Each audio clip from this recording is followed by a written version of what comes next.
Dalal Street posts its worst weekly fall in nearly 6 months. The Nifty and the Sensex have seen cuts of around 3% each this week. All sectoral indices ending in the red. The IT index has tanked 8% in 5 trading sessions. The Pharma index is down about 5%. Over the next 30 minutes, we'll decode the week gone by, what's behind this latest bout of weakness on the street. And of course, we'll put the spotlight on the US president's moves on H-1B visas, the impact on the Indian IT sector, as well as his moves on tariffs, which have now become a reality for certain pharma imports that are coming into the US. Hello and welcome to this edition of Editors Roundtable. I'm Surabhi Upadhyay. With me, as always, Prashant Nair, Nimesh, and of course, Nigel. And today we have with us in the studios Mahesh Patil, CIO at Aditya Birla Sun Life AMC. Great to have all the team here with us. And Mahesh, thank you for joining in. Must say, you've chosen a difficult week to come in. You know, on Friday, sometimes the market is good, people are feeling better, talking about the turnaround. Tough questions coming your way for sure.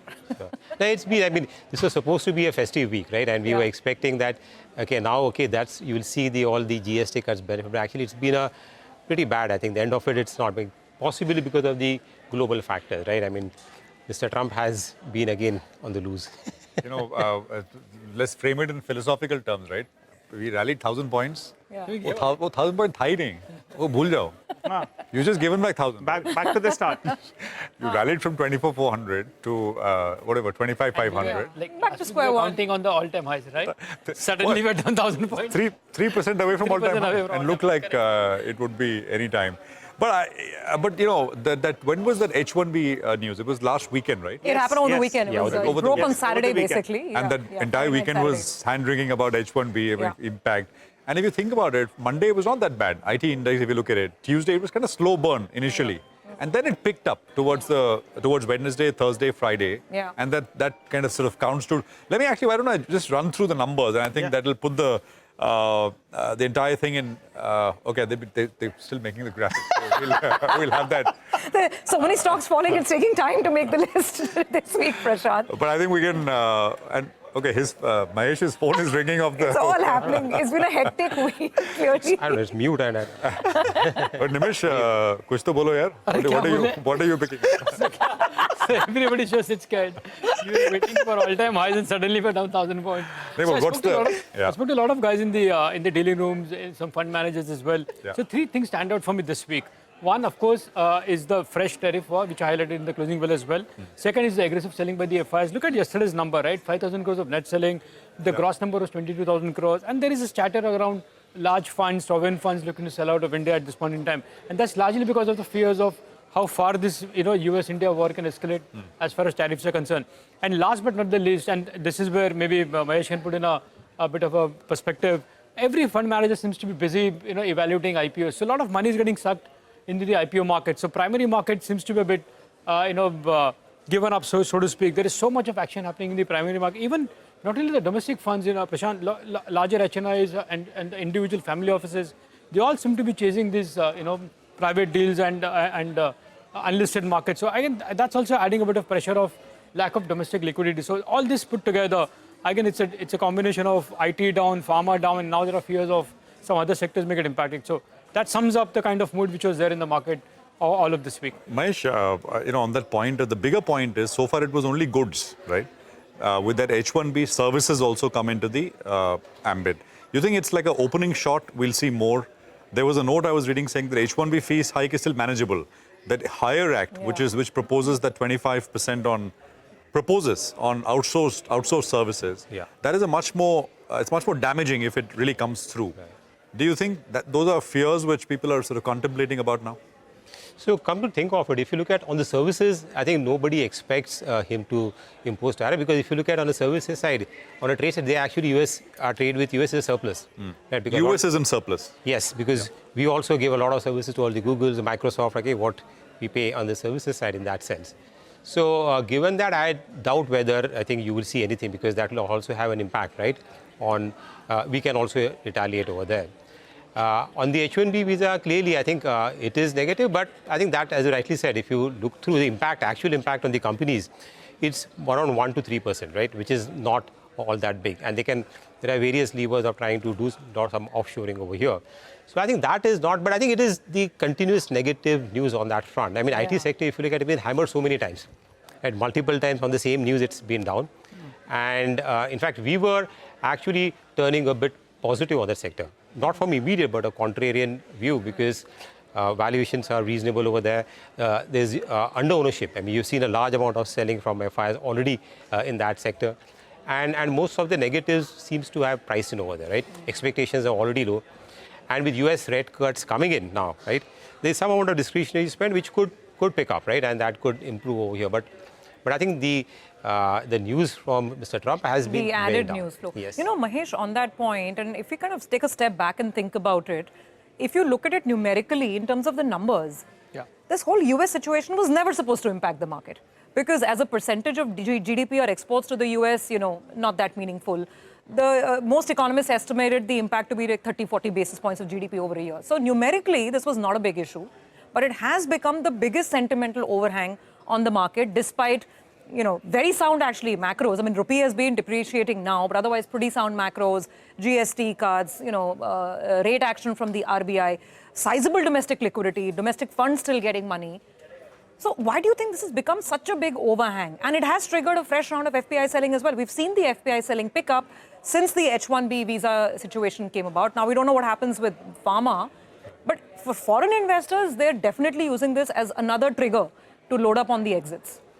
Yeah, so I think that has been a trend. I mean, if you look at year till date, actually, India market has underperformed the emerging market by almost 26% in dollar terms. That's a large underperformance.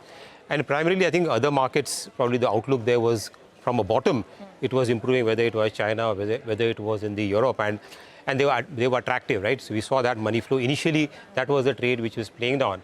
And India, I think after the trade tariffs which have been imposed, while the impact is not so much on the GDP, and probably GST would to some extent compensate for that. But I think from a larger picture, I think foreign investors think that is, I mean, the relationships between US and India are not that great. And in the longer term, it has an impact, right? Because the potential, okay, what India could probably benefit in terms of catering to the US supply chain, right? Displacing that. So that opportunity kind of, the upside is at least temporarily off the table until we come to the deal. I think that, and then rupee depreciation itself, like foreigners, like if we expect the rupee to depreciate, foreigners, because they're looking at dollar returns.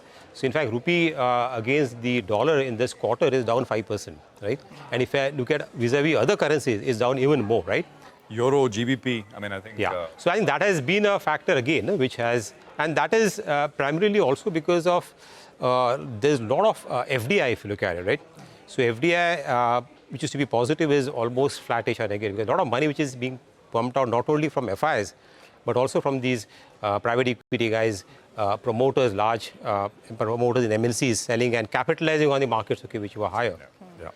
So on that note, if I could just ask a follow-up question exactly to the point that Nimesh raised, and that's also a disconnect because some of us who've been watching markets for years and now decades now, typically when the secondary market sentiment is so sour and weak and index is flat, typically the primary market action used to cool off a little bit as well. This is the one time where there's a total disconnect. It's actually gone in the opposite direction. Right. What explains it? Do you think it's healthy or is it a sign of caution?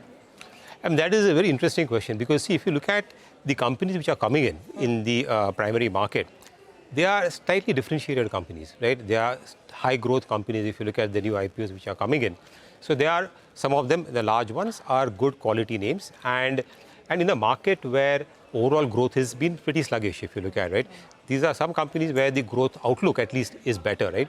So it's kind of, that is attracting the interest in some of the large IPOs which are coming. I don't want to name them, but you will see those coming in.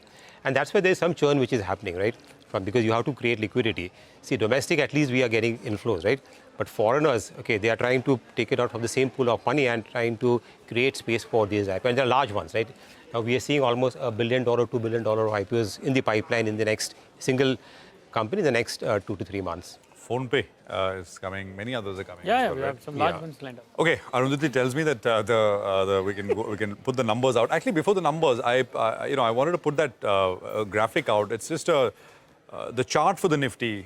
Basically, just it'll come up on your screen, and let's put that up. Yeah, there you go. Yeah, that's the one.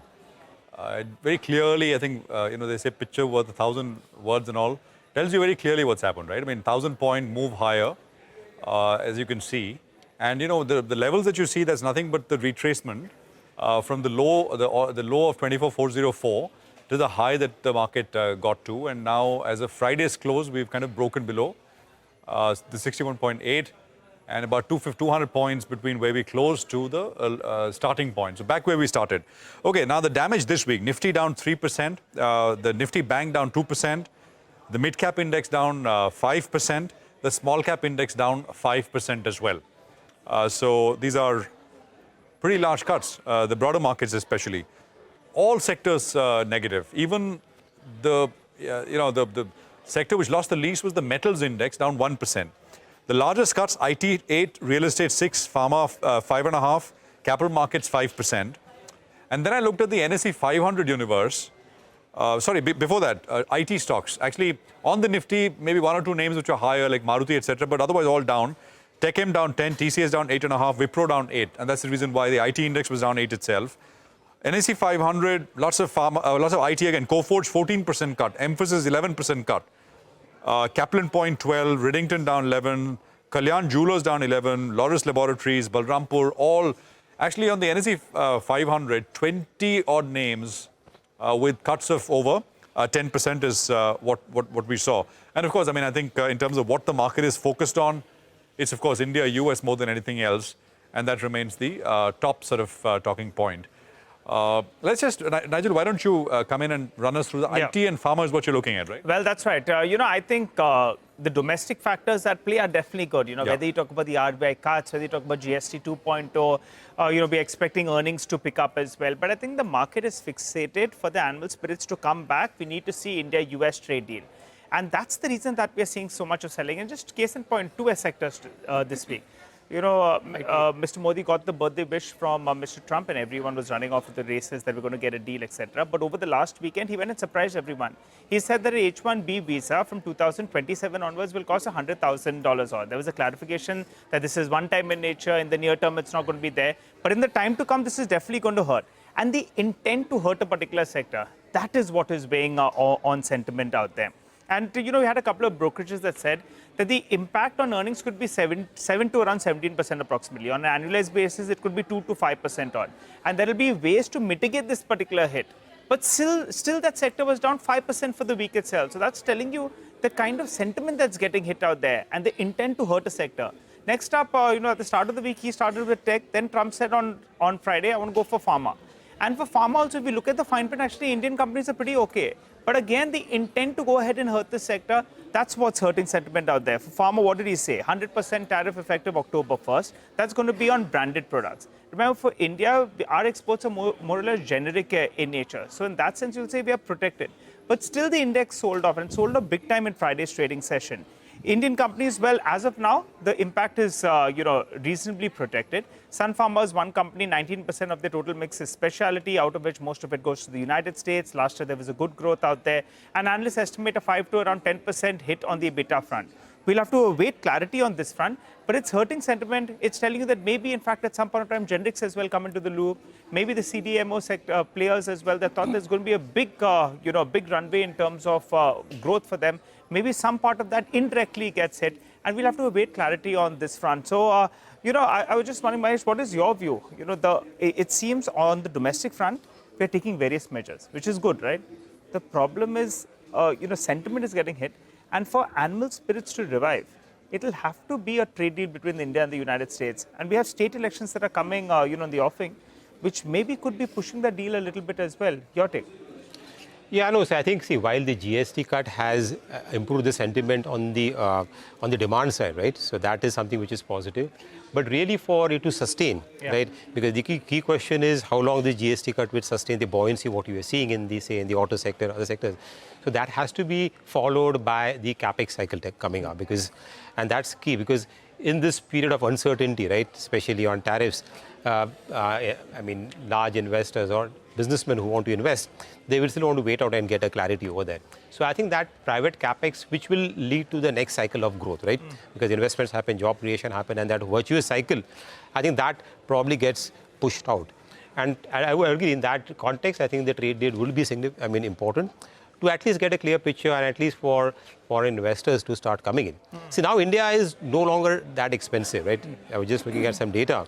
So compared to your historical relative, the valuation premium which India had, and if you asked 1 year back, India relative valuations were higher.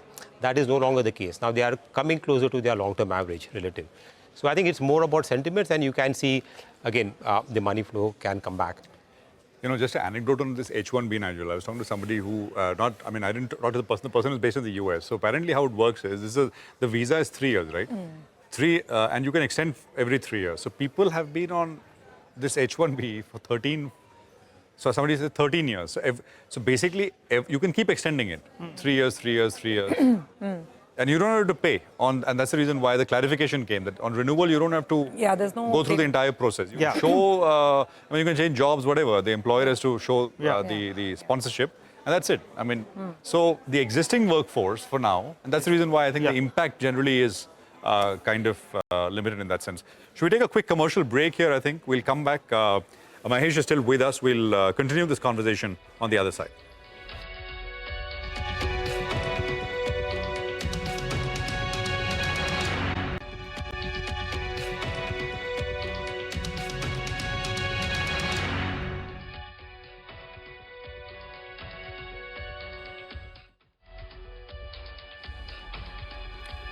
Welcome back. You're with us on Editors Roundtable, and we're in conversation with Mahesh Patil.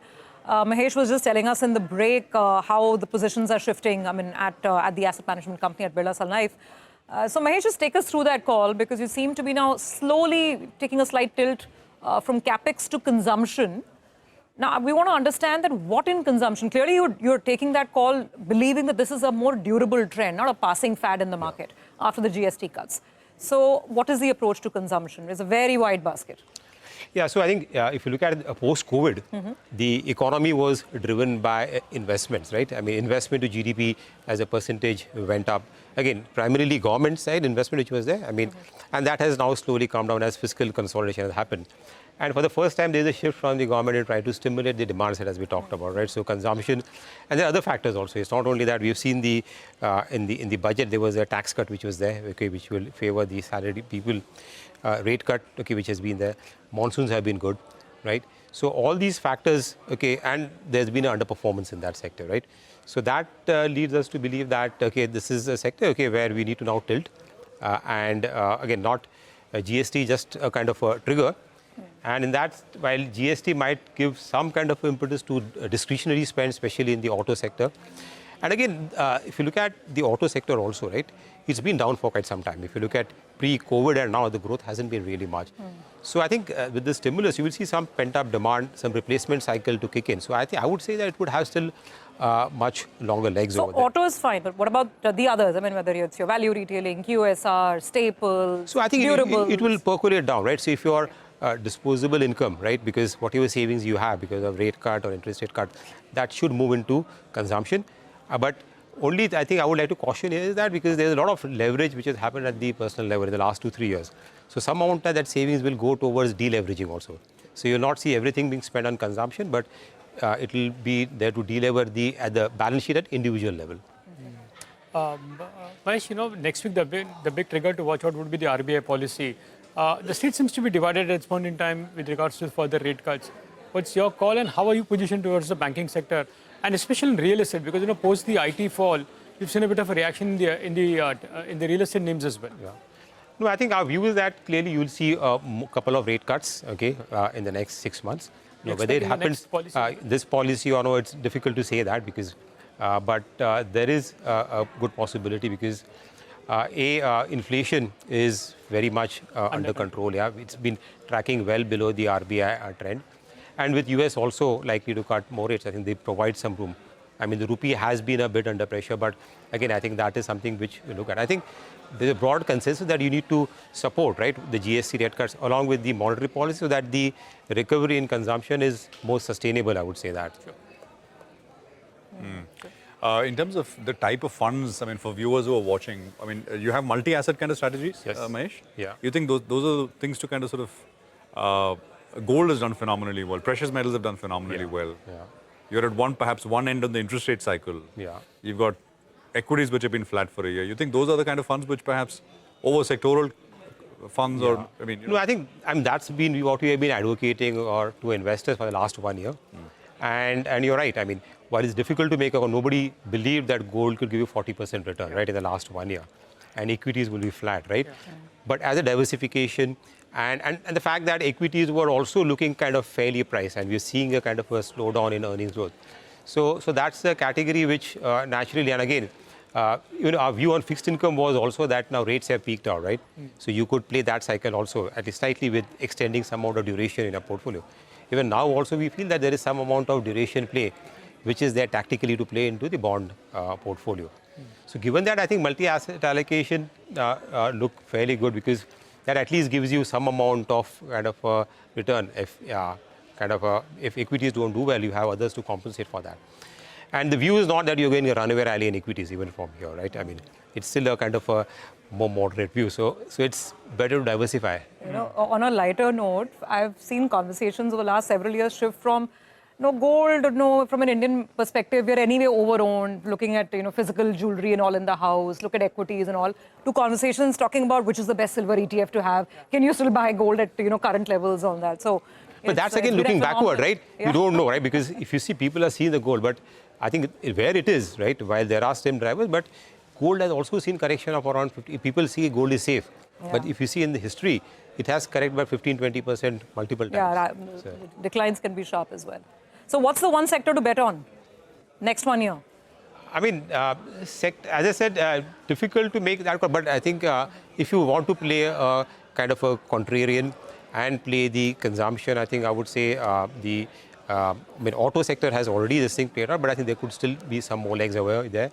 Staples, consumer staples is, again, coming through this quarter might be weak. See, most of the companies, again, the market is because this quarter would still be weak. We have to see really in the third quarter, okay, where the momentum sustains over there. So that could be a sector. Even the power utility side, right? So we've seen, again, there, the investments there, especially on the coal and this thing, the plan has increased.